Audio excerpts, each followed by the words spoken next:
Life Aquatic has some of my favorite comedians in it, like Bill Murray.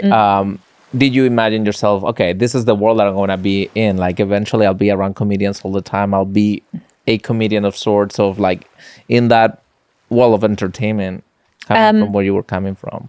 Yeah, I would say that I've always been a big fan of, like, comedic films were always my favorite. But I was always the least funniest in my family. My aunties, my cousins, they're just so intrinsically fucking hilarious. And I liked surrounding myself with fucking hilarious people. I can be kind of a dark cloud sometimes, and I need that funny energy in my life. It is what I'm used to. It's my baseline. It's what I feel like. I don't know. It's a dose of medicine that I need. And so, yeah, there was I don't know if I manifested it, but I think, I am totally magnetized to funny people. I like to be in their presence. Okay. I can see that. And also, I mean, I don't know if you can go back to high school and say, hey, you told me once, I think, that you knew that you were gonna be rich one day, no matter what. You know that you had that thing inside. Don't know how, but I'll get there. And that theme for success, and you're doing it. I don't know how. How do you have that inside? Also, being at the same time a person who was going through dark times. So I learned this recently from Dr. Drew, and that is maladaptive daydreaming. So it turns out all of my delusions and me daydreaming about, I want to do this and be this one day, came from me wanting to escape my situation as a child, whether I was getting beat by my mom or just in whatever trauma I was experiencing at that time. And I would dissociate. I would stare off, and usually in that stare off were my delusions of grandeur. I'm going to do this. I'm going to do this. But I think it accidentally manifested it for me. Like, it accidentally happened because I was obsessed with escaping my reality, and my head was always in the clouds. And I think there is value in being a kid with your head in the clouds and not being realistic and having that sense of, it can happen to me, And I don't know if I believe in the whole manifestation thing, but I accidentally, two things.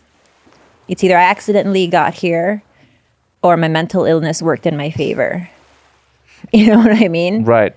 Because I was imagining things that, I thought could happen to me. Wow.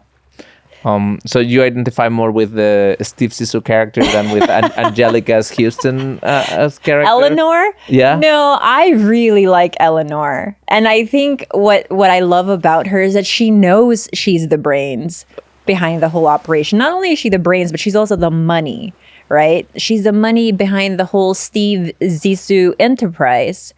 But what I find funny and relatable about Steve Zissou is that he really kind of doesn't want to give it up to her. He gets very insecure at the fact when people mention Eleanor being, she's the brains.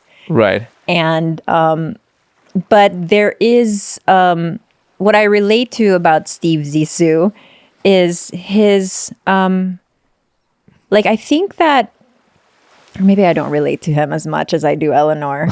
But there is like a childlike kind of wonderment about him where he's just, it's like, he's a fake adult, and I feel like a fake adult a lot. I have a Peter Pan complex or whatever, but I always ask my therapist this. I'm like, because she's in her 60s, I'm like, do you feel real, like a real adult? Like, this feeling that I have of being a child, does that ever go away? And she's like, it doesn't. I'm like, okay. But I can relate to Steve Zissou just being this, all right. Right. So in your Tiger Belly universe, I feel like who are you? Who's the captain? Who's Klaus? And who's the, Bond Company stooge? The Bond Company stooge? Is that the guy that they rescue? Yes. In Citroen Hotel? Uh-huh. Okay. Okay, so we know who the captain is. Let's not kid ourselves. Bobby is obviously the Right. captain of the ship. I like to think of myself as a less serious version and a less rich version of Eleanor. I think that But you're the brains behind the operation, yeah, I bought those mics, didn't I? right?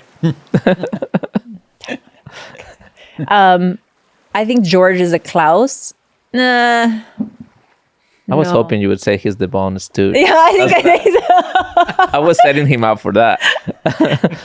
I would give him more credit than that because Klaus was a little bit prickly, right? And kind of angry, and that's just not George.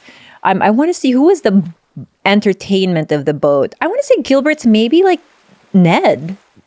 He's that soft energy, very reliable energy, who pretended to be something he was not, Right. which is an audio engineer, and Ned pretended to be his son, right? Who he really wasn't his son, Right. right?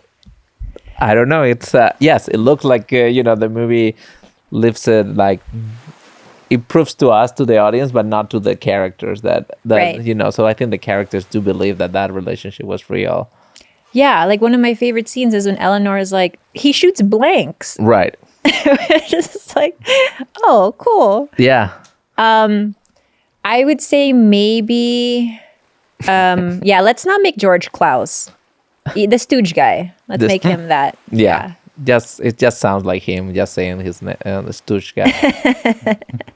No, but so how do you meet George? How does he become a part of this Tiger Belly family? Because I guess like Gilbert comes from a friend of yours, and he's like, okay, I'll figure out how to, click record and not fuck it up. Yeah. How does this George come to the podcast, and how does the podcast become what it becomes?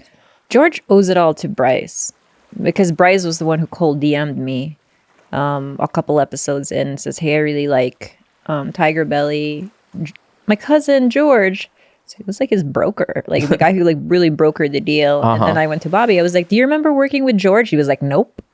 And he was like, show me a picture. I was like, this guy. He says he's worked with he's worked with you on Maker. And he was like, oh, yeah. I was like, well, should we start doing video podcasts? And he was like, yeah, I guess. I was like, I think he's good enough. He's like, okay. And so that's how George, entered the storyline. So funny how things like happen very accidentally. There's no master plan. It just No, and so perfectly too, because Right. everyone on Tiger Belly is so opposite of each other. Like we hardly really have anything in common, to be honest. But it just works. I love those guys. It's always been such a feeling of, I don't know, like it's just like lightning in a bottle. It just worked out that way.